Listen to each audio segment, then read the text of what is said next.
Friends, welcome to my channel Venkat baby.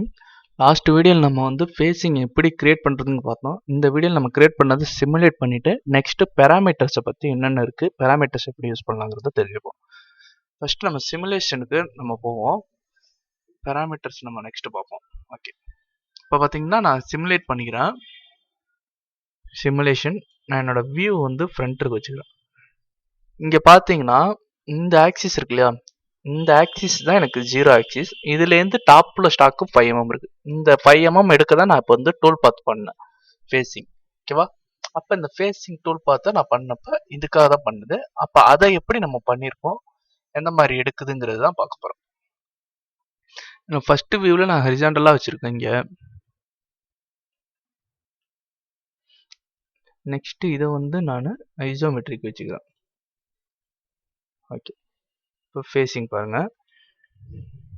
இங்கே பாருங்கள், மேலே உள்ள அந்த இதை அப்படியே எடுத்துக்கிட்டு இந்த 0க்காக வரும். இந்த ரெட் லைன் இருக்குல்லையே, அந்த மினிட்டுக்காக வரும். இப்படி தான் ஃபேஸிங் ஓடும், மேலே எடுத்துக்கிட்டே வரும். இங்கே எடுக்க எடுக்க இங்கே ஆட்டோமேட்டிக்காக அது 0 குறையும் பாருங்க.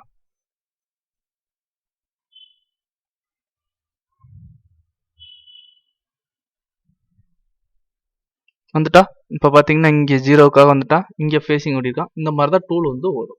ஓகேவா? இதுதான் ஃபேஸிங் டூல் பார்த்து. இப்போ இந்த பேராமீட்டர்ஸை அனலைஸ் பண்ணுவாங்க.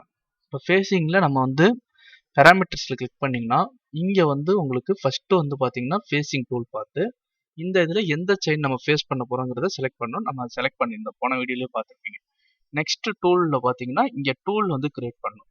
டூலை வந்து நீங்கள் 2 டைப்பாக எடுக்கலாம். ஒன்று லைப்ரரியிலேருந்து உங்களுக்கு எந்த மாதிரி டூல் வேணுமோ நீங்கள் அதை செலக்ட் பண்ணிக்கலாம். லைப்ரரியிலேருந்து நீங்கள் வந்து எந்த மாதிரி டூல்ஸ் வேணுமோ அதை மாதிரி நம்ம எந்த சைஸில் வேணுமோ சூஸ் பண்ணிக்கலாம். இல்லை அப்படின்னா உங்களோட இந்த விண்டோ இருக்கு இல்லையா, இந்த விண்டோவில் ரைட் கிளிக் பண்ணி கிரியேட் நியூ டூல் போனீங்கன்னா எண்மீல் வேணும்னா எண்மீலை செலக்ட் பண்ணி நெக்ஸ்ட் கொடுத்தீங்கன்னா போதும். என்ன சைஸ் டயாமீட்டர் எண்மீல் வேணும், எவ்வளோ லென்த் இருக்கணும், அதில் கட்டிங் லென்த், ஃப்ளூட் லென்த் இல்லையா, ஃப்ளூட் லென்த் எவ்வளோ இருக்குங்கிறத நம்ம இதில் சூஸ் பண்ணி நம்ம எண்மீல் கிரியேட் பண்ணிக்கலாம். 2 டைப்பில் நம்ம கிரியேட் பண்ணிக்கலாம் டூல்ஸை வந்து நம்ம கிரியேட் பண்ணும்போது. இங்கே டூலோட டயாமீட்டர் வந்துடும். கார்னர் ரேடியஸ் எண்மீல்னா நீங்கள் ஓட்டுறீங்க அப்படின்னா இதில் வந்து R1 ரேடியஸ்லாம் இருக்குது, அந்த மாதிரி ரேடியஸ் இருந்தாலும் கொடுத்துக்கலாம். இல்லை 0.8 இன்செட் ஃபுல் நோஸ் ஓட்டுறீங்கன்னா இன்செட்டோட ரேடியஸ் இங்கே கொடுத்துக்கலாம் வேணும்னா. அதே மாதிரி டூல் நம்பர் இது length offset number, side offset number சொல்லியாது, டயாமீட்டர், வியர் ஆஃப்செட் நம்பர், இந்த மாதிரி நம்பர்ஸ் நம்ம கொடுத்துக்கலாம். இது எவ்வளோ ஃபீட் ரேட்டில் போகணுங்கிறது இங்கே நம்ம கொடுத்துக்கணும். இந்த இடத்துல ஸ்பிண்டர் ஸ்பீடு எவ்வளோ ரன் ஆகணும், இங்கே feed per tooth, cutting speed, இது எல்லாமே ஆட்டோமேட்டிக்காக calculate. Feed rate and spindle speed நீங்கள் கொடுத்தீங்கன்னா ஆட்டோமேட்டிக்காக இது 2 கால்குலேட் ஆகிடும். பிளஞ்சு ரேட்டு எவ்வளோ பிளஞ்சில் இது வந்து இறங்கணுங்கிறத நம்ம சொல்லிக்கலாம். ஹோல்டர் நம்ம எந்த மாதிரி ஹோல்டர் வேணுமோ இதில் வந்து நம்ம சூஸ் பண்ணிக்கலாம் வேணுங்கிற டைப்புக்கு ஏற்ற மாதிரி. இல்லை வேணாம் அப்படின்னா டிஃபால்ட் ஹோல்டர்லையும் விட்டுலாம். கட் பேராமீட்டர்ஸில் பார்த்தீங்கன்னா நான் ஃபர்ஸ்ட் எடுத்தோன்னே இங்கே ஜிக்ஸாக்னு சொல்லியிருந்தேன் இல்லையா. ஜிக்ஸாக் மீன்ஸ் என்ன அப்படின்னா, உங்களுக்கு டூல் வந்து இதோட இருக்கு இல்லையா, இதுதான் என்னோட டூலு, இந்த இருக்கு இல்லையா. இந்த இதில் பார்த்தீங்கன்னா டூல் இது ஓடி இருக்கு பாருங்க. இப்படி போயிட்டு இங்கே டூல் ரன் ஆகும். இப்படி இறங்கி இங்கே நான் பேக் பிளேட் பண்ணேன்னா தெரியும், தெரியுதா? அப்படியே ரன்னிங் பார்த்தீங்கன்னா இப்படி இறங்கி இப்படி வந்து ஜிக்ஸாக் மாதிரியே போதா. பார்த்தீங்கன்னா இந்த லைனில் வந்திருக்கும். நெக்ஸ்ட் வந்து இந்த ஸ்ட்ரைட்டில் வந்துட்டு இங்கேருந்து வந்து ரிட்டன் இப்படி போயிட்டு ரிட்டன் அங்கே போயிட்டு அங்கேருந்து திரும்ப ரிட்டன் ஜிக்ஸாகாக எடுத்துருக்கு இல்லையா. இதுதான் ஜிக்ஸாக் கண்டிஷன். இன்கேஸ் நான் வந்து ஜிக்ஸாக் கொடுக்காம இதை வந்து அப்படியே நான் செலக்ட் பண்ணி இங்கே பேராமீட்டர்ஸில் பார்த்தீங்கன்னா ஜிக்ஸாக் பதில் 1 வே நான் சூஸ் பண்ணிட்டேன் அப்படின்னா வச்சுங்களா, எனக்கு எப்படி கிடைக்குங்கிறது டூல் பார்த்து பாருங்க.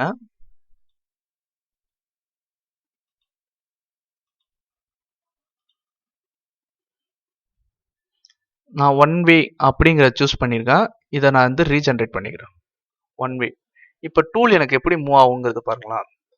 போன தடவை எப்படி கிரியேட் ஆனது, இங்கே ரன் ஆகி இப்படி வந்து திரும்ப இங்கேருந்தே ஓடி அங்கேருந்து ரிட்டர்ன் வந்து ஓடிட்டு இருந்து இல்லையா. இந்த டைம் எனக்கு டூல் எப்படி ரன் ஆகும்னா, டூல் இறங்கும். நெக்ஸ்ட் வந்து ஒரு பாஸ் ஓடின பிறகு திரும்ப அப்பில் ரிட்ராக்ட் ஆகிட்டு நெக்ஸ்ட் வந்து திரும்ப அந்த இதுலேயே திரும்ப போயிட்டு அங்கேருந்து அந்த ப்ளூ கலரில் வர்றதா கட்டிங். இப்போ டூல் பார்த்தீங்கன்னா உங்களுக்கு எப்படி ஓடும்னா, ஒரு பாஸ் எடுத்துட்டு திரும்ப மேலே ஏறி ரிட்டர்ன் ஓடும். ஓகேவா? இன்னும் தெளிவாக சொல்லணும்னா இதில் ஸ்லோவாக பண்ணி காட்டுறேன் பாருங்க. டூல் வந்திருக்கா,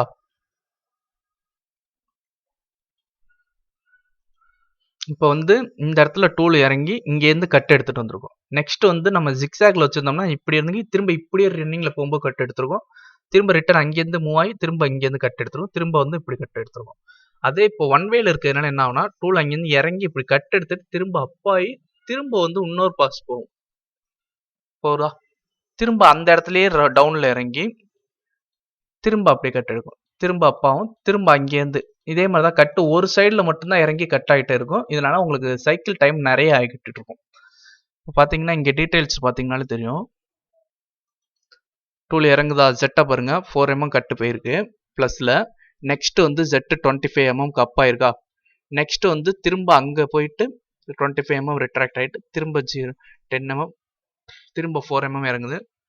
திரும்ப கட்டு திரும்ப வந்து 25. இந்த மாதிரி ரிட்ராக்ஷன் பார்த்தீங்கன்னா உங்களுக்கு ஏறிட்டு இருக்கும். இப்போ 25 3.5 டவுன் ஆயிருக்கா. இப்போ திரும்ப வந்து அப்படியே கட் எடுத்துருக்கோம். திரும்ப இங்கேருந்து 25 அப் ஆகும். திரும்ப ரிட்டர்ன் உங்களுக்கு 0க்காக போயிருக்கும். ஓகேவா. இந்த மாதிரி ஒரு சைடில் கட் எடுத்து திரும்ப அப் ஆகி திரும்ப போகும் ஒன் வேலாம். இன்கேஸ் இங்கே ஒன் வே இல்லை ஜிக்ஸாக் இல்லை அதுக்கு பதிலாக வந்து ஒன் பாஸ் அப்படின்னா ஒரே பாஸ்ல கட் எடுத்துட்டு போயிடும். ஆனால் ஒன் பாஸுக்கு நீங்கள் வந்து டயாமீட்டர் வந்து உங்களுக்கு ஸ்டாப் ஸ்ட்ரைக் வந்து சொன்ன 50 இருந்தது இல்லையா. இந்த வித்து இந்த லைன்லேருந்து இந்த எஜ்லேருந்து இந்த எஜ் வந்து 50 இருந்தது இல்லையா. அப்போ நீங்கள் கட்டர் வந்து 50 கொடுத்தீங்கன்னா உங்களுக்கு வந்து ஒன் பாஸ் நீங்கள் வந்து சூஸ் பண்ணி ஒரே பாஸில் கட் எடுத்துக்கலாம். ஒன் பாஸ் டைனமிக்குங்கிறது டைனமிக்கலாக கட் எடுக்கும். ரொட்டேஷன் மாதிரி கட் எடுத்துட்டு போவோம். இங்கெல்லாம் டைனமிக் சூஸ் பண்ணீங்க அப்படின்னா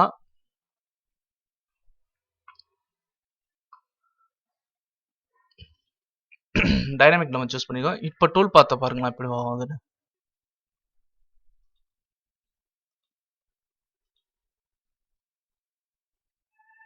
தெரியுதா அந்த ஸ்டாப் வந்து டாப்லேருந்து எப்படி ஓடும் பாருங்க. ஃபர்ஸ்ட் வந்து ஓடி இருக்கிறதுக்கும் இப்போ வித்தியாசம் தெரியுதா. டூல் வந்து ரவுண்ட் ஷேப்பில் இப்படி தான் டைனமிக்கலாக ஓடும் கட் எடுத்துக்கிட்டு இருக்கும். இந்த பாக்கெட் அவுட்டர்லேருந்து வந்து நெக்ஸ்ட் இந்த மாதிரி ஒரு ஷேப்பில் தான் ஓடும். இதான் டைனமிக்கல் கட். நம்ம எந்த மாதிரி கட்டு வேணுமோ நம்ம சூஸ் பண்ணிக்கலாம். இது கட்டிங் மெத்தடில் பெராமீட்டர்ஸில் பொறுத்தவரையும். ஓகேவா. மேக்ஸிமம் ஜிக்ஸாக் தான் எல்லாரும் ப்ரிஃபர் பண்ணுவாங்க. ரொம்ப ஈஸியஸ்ட் மெத்தட். அதுக்கு அடுத்து பார்த்தீங்கன்னா இங்கே ஜிக்ஸாக்கு அடுத்து இதை நான் ஜிக்ஸாக் வச்சுக்கிறேன். இப்போ பார்த்தீங்கன்னா இங்கே ஜிக்ஸாக்லேயே இங்கே across lap along overlap இருக்கு இல்லையா. இதில் என்ன அப்படின்னா அக்ராஸ் மீன்ஸ் என்னன்னா டூல் வந்து இது இருக்கு இல்லையா. உங்களுக்கு டூல் பார்த்தீங்கன்னா இது வந்து என்ட்ரி இங்கே எக்ஸிட் ஆகுது. ஓகேவா. அப்போ இங்க இருந்து ஆரம்பிச்சு இங்க போகுது இல்லையா. இது வந்து அலாங் ஓவர்லேப். இங்க ஆரம்பிச்சு அலாங் மீன்ஸ் இந்த இடத்துல எவ்வளவு டிஸ்டன்ஸ். இங்க பாத்தீங்கன்னா மெட்டீரியல் உங்களுக்கு இதோட முடிஞ்சிருக்கு இந்த பாயிண்டோட. ஆனா இங்க எவ்வளவு தூரம் போகுது பாத்தீங்களா டூலு இது வரையும் போயிருக்கு. அப்ப அதுதான் அலாங் டிஸ்டன்ஸ். அலாங் டிஸ்டன்ஸ் நம்ம எவ்வளவு கொடுத்துருக்கோம் அப்படின்னா இங்க வந்து அலாங் ஓவர்லேப் பாத்தீங்கன்னா 22% நம்ம வந்து வெளியே போகணும்னு சொல்லியிருக்கோம். அதனால நம்ம 20 டூல் எடுத்தோம் இல்லையா 20 டயா டூல். ஸோ அதுல இருந்து 22% வந்து அது வெளியே வந்திருக்கும். ஓகேவா. இன்கேஸ் இங்க நான் வந்து அலாங் டிஸ்டன்ஸ் சாரி 100 இதுதான் பெர்சன்டேஜ். இது வந்து மில்லிமீட்டர் டயாமீட்டர். ஓகேவா. இங்க வந்து நம்ம வந்து 110% வந்து வெளியே போகணும் இருக்கோம். அப்ப டோட்டலா டூல் வெளியே வரணும்னு நம்ம இங்க மூவ் சொல்லியிருக்கோம். அதனாலதான் அலாங்ல வந்து 110% மீன்ஸ் 100 அந்த டூல் டோட்டலமா இந்த எட்ஜ்ல இருந்து வெளியே வந்திருக்கும். ஓகேவா. இங்க நான் 200% கொடுத்தேன் அப்படின்னா இன்னும் எனக்கு டிஸ்டன்ஸ் கிடைக்கும். இங்க நான் 200 கொடுத்து என்டர் தட்டிருக்கேன்னா பாருங்களா. இந்த டிஸ்டன்ஸ் எக்ஸ்ட்ரா அதிகமாகும் 200க்காக.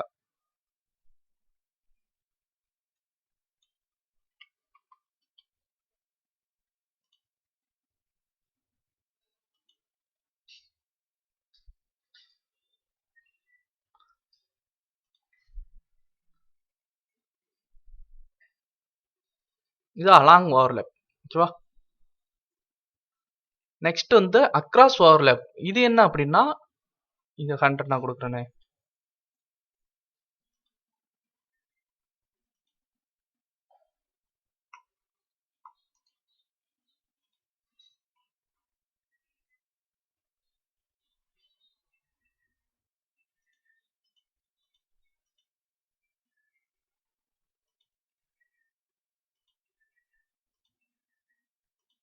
இந்த இருக்கு. இப்போ பாத்தீங்க அப்படின்னா ப்ரீவியஸா இந்த டூல் பாத்தீங்கன்னா இவ்வளவு லென்த்துக்கு உங்களுக்கு வந்திருக்காது. இந்த லென்த்லயே முடிஞ்சிருக்கும். இப்போ ஏன் இது இவ்வளவு லென்த் போயிருக்குன்னா நான் அலாங்ன்னு சொன்னேன் இல்லையா. இங்க அலாங் இது ஒரு செகண்ட் அலாங் இது 500% நான் கொடுத்துருக்கேன். அப்படின்னா அலாங் மீன்ஸ் என்னன்னா இந்த டூல் இந்த எட்ஜ்ல இருந்து 500% வெளியே வரணும். அதாவது 20 டயாடுமா இங்க ஒரு 20 இருக்கும், இங்க ஒரு 20, இங்க ஒரு 20னா 5% வெளியே வரையும் போலான்னு நான் சொல்லியிருக்கேன். அதனாலதான் இங்க 500 இருக்கு. இன்கேஸ் நான் இங்க வந்து 200ன்னு கொடுத்தேன்னா இந்த டிஸ்டன்ஸ் எனக்கு டூல் வந்து மூவ் ஆகிற டிஸ்டன்ஸ் கம்மியாகும். 200 கொடுத்துட்டு நான் என்டர் தட்டினா இப்போ இந்த டிஸ்டன்ஸ் பாருங்க, இந்த பீஸ்ல இருந்து இதுக்கான டிஸ்டன்ஸ் அதிகமா இருக்கு இல்லையா, அது வந்து இப்போ ஆட்டோமேட்டிக்கா எனக்கு கம்மியாகி வரும். சரிதா? இப்போ கம்மியா இருக்கு பாருங்க, இதுல இருந்து இருக்கு. அதே மாதிரி இங்க வந்து வெளியே போயிருக்கா, இது வந்து அக்ராஸ் இந்த பீஸ்ல இருந்து எவ்வளவு தூரம் வெளியே போயிருக்குங்கிறத நம்ம இங்க கொடுத்துருப்போம். அக்ராஸ் வந்து 100%. அப்படி மீன்ஸ் என்ன அப்படின்னா இந்த டூலுக்கு வெளியே 100% கட்டர் டூல் போலான்னு நான் சொல்லியிருந்ததுனாலதான் வெளியே போயிருக்கு. இங்க நான் 100% போவேனா, எனக்கு கட்டர் 50% போனா போதும் அப்படின்னா உங்களோட டூல் வந்து கட்டர் வந்து 50% தான் அங்க வெளியே போகும். இங்க நீங்க டூல் வச்சீங்கன்னா தெரியும் 50%ங்கிறது.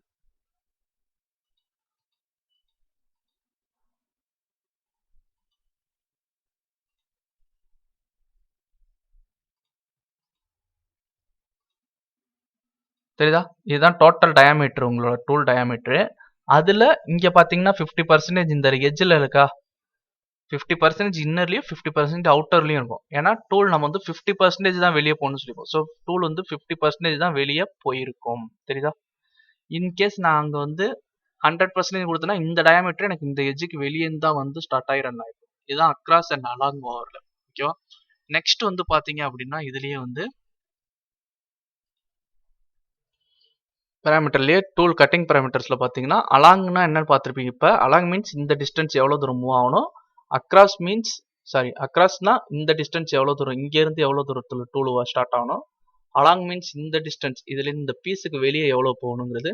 அப்ரோச் டிஸ்டன்ஸ் மீன்ஸ் என்ன அப்படின்னா இங்க டூல் தோ இருக்கு இல்லையா, அப்ரோச் டிஸ்டன்ஸ் இதுதான். இதுல இருந்து அதாவது பீஸ் இங்க இருக்கு, இங்க ஏதோ இருக்கு ஸ்டார்ட். அப்ப அந்த ஸ்டார்ட் பாயிண்ட் எவ்வளவு பெர்சன்டேஜ் வெளியே இருந்து ஸ்டார்ட் ஆகணும். அப்ரோச் டிஸ்டன்ஸ் பாத்தீங்கன்னா 50% அப்ரோச், 50% எக்ஸிட். ஓகேவா? டூல் வந்து 50% அப்ரோச் ஆகணும், 50% எக்ஸிட் ஆகணும் டிஸ்டன்ஸ் இருக்கு. ஓகேவா? அப்ப நான் இங்க வந்து 15 இருக்கு இல்லையா, இதை ஒரு 100 கொடுத்தனா என்ன கிடைக்குன்னு பாருங்களா, அந்த ஸ்டார்ட் பாயிண்ட் உங்களுக்கு எக்ஸ்ட்ரா வெளியே வரும். தெரியுதா? இதுதான் ஸ்டார்ட் பாயிண்ட், இது எண்ட் பாயிண்ட். அப்ப வந்து 100% டூலுக்கு வெளியே வந்து ஸ்டார்ட் ஆகணும், இங்க இருந்து போகணும். இந்த டிஸ்டன்ஸ் தான் அப்ரோச். அதுக்கு அடுத்து எக்ஸிட் டிஸ்டன்ஸ் நான் இங்க 100ன்னு கொடுத்தேன்னா 2 ஈக்குவல் ஆயிடும்.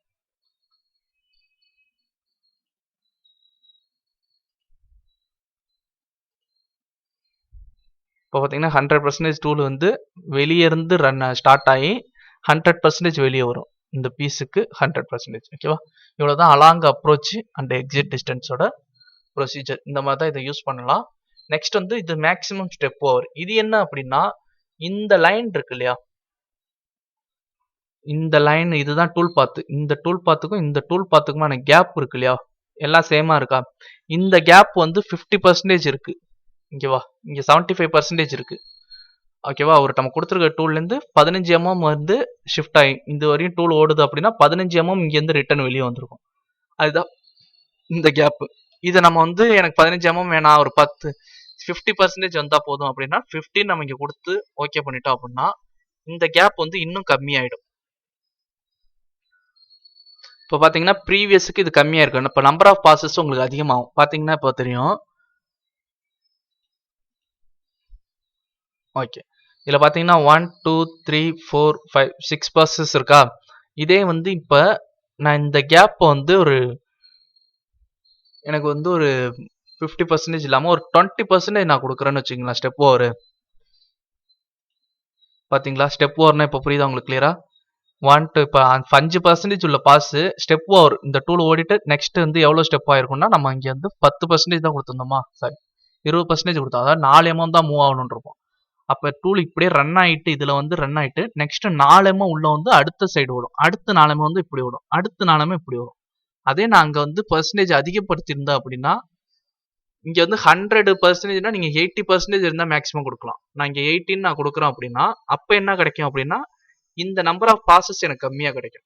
சரிதா? இப்போ பாருங்க 1 2 3 4 5 6 7 6 பாஸ்லயே எனக்கு முடிஞ்சிட்டு. ஓகேவா? இதாங்க பேராமீட்டர்ஸ்ல கட்டிங் பேராமீட்டர்ஸ்ல இங்க உள்ளது. அதுக்கு அடுத்து இங்க பாத்தீங்கன்னா தோலோ ஒன்று இருக்கு இல்லையா, ஆங்கிள், ரஃப் ஆங்கிள். இது என்ன அப்படின்னா உங்களுக்கு வந்து இங்க 0 டிகிரி ஸ்ட்ரைட்டா டூல் பாத் வந்திருக்கா, அப்படியே ஸ்ட்ரைட்டா வந்துட்டு திரும்ப நிக்டன் வந்து ஸ்ட்ரைட்டா போயிட்டு திரும்ப ரிட்டர்ன் ஸ்ட்ரைட்டா தானே ஆரம்பிச்சிருக்கு. அது காரணம் இங்க 0 டிகிரி இருக்கிறதுனால. இன்கேஸ் இங்க 45 நம்ம கொடுத்தோம் அப்படின்னா உங்களோட டூல் பாத் வந்து கிராஸா கிரியேட் ஆகி வரும். தெரியுதா? இப்போ பாத்தீங்களா கிராஸா கிரியேட் ஆகி வந்திருக்கு. 45 கொடுத்தோம்னா கிராஸ் ஆங்கிள் கிடைக்கும். நம்ம என்ன டிகிரியில் வேணாலும் டூல் பாத் மூவ் ஆகணும்னா அந்த டிகிரி நம்ம இங்கே கொடுத்துக்கலாம். 45க்கு நம்ம இங்கே 0 கொடுத்துக்கிறோம். இப்போ 0 கொடுத்தீங்கனாலே ஸ்ட்ரைட்டாக கிடைக்கும். இதுவே நல்லா தான் இருக்கும். இன்கேஸ் உங்களுக்கு ஃபினிஷிங் சரியாக இல்லைனா கூட நீங்கள் அந்த மாதிரி ட்ரை பண்ணி பார்த்து ஃபினிஷிங் எடுக்கலாம். நெக்ஸ்ட் வந்து கீழே moves cut between move between cuts. இது இங்கே வந்து ஹை லூப் செட் பண்ணீங்க. இது என்ன அப்படின்னா இப்போ இங்கே ஸ்லாட்டா இருக்கு இல்லையா, அப்படியே டூல் ரிட்டர்ன் ஆகி இங்கேருந்து ஸ்ட்ரைட்டா வருது இல்லையா, ஸ்ட்ரைட்டா வரும்போது கொஞ்சம் சைக்கிள் டைம் அதிகமாக இருக்கும். அதே இந்த ஹை லூப்னு நீங்க மூவ் பிட்வீன் கட்ல கொடுத்துட்டீங்க அப்படின்னா இதை கொடுத்து நம்ம ஜென்ரேட் பண்ணும்போது என்ன கிடைக்கும் அப்படின்னா டூல் வந்து ஒரு ஸ்லாட் மாதிரி உங்களுக்கு ரன்னிங்லேயே ஷிஃப்ட் ஆகிடும். ஸோ உங்களுக்கு சைக்கிள் டைம் கம்மியாக கிடைக்கும். அதுக்கு தான் இந்த ஹை லூப் கட்டிங்கிறது. ஓகேவா ஓகேவா இந்த ஸ்லாட்டு கிட்ட போகும்போது ஃபீட் ரேட் எனக்கு எவ்வளவு வேணும் அப்படிங்கறத நம்ம தேவைப்பட்டதுன்னா அட்ஜஸ்ட் பண்ணிக்கலாம். இங்க மெட்டீரியல் நம்ம வந்து இது தேவையில்லை, எதுவும் கண்ட்ரோல் பண்ண தேவையில்லை. ஸோ அப்படியே விட்டுடலாம். ஓகேவா, இவ்வளவுதாங்க கட் பேராமீட்டர்ஸ். நெக்ஸ்ட் வீடியோல நம்ம வந்து இதே ஃபேஸிங் டூல் பத்தில டெப்த் ஆஃப் கட் அப்படின்னா என்னங்கிறதையும் பார்க்கலாம். அடுத்து இருக்கிற லிங்கிங் பேராமீட்டர்ஸ்லாம் என்னங்கிறதையும் பார்க்கலாம். Thank you friends.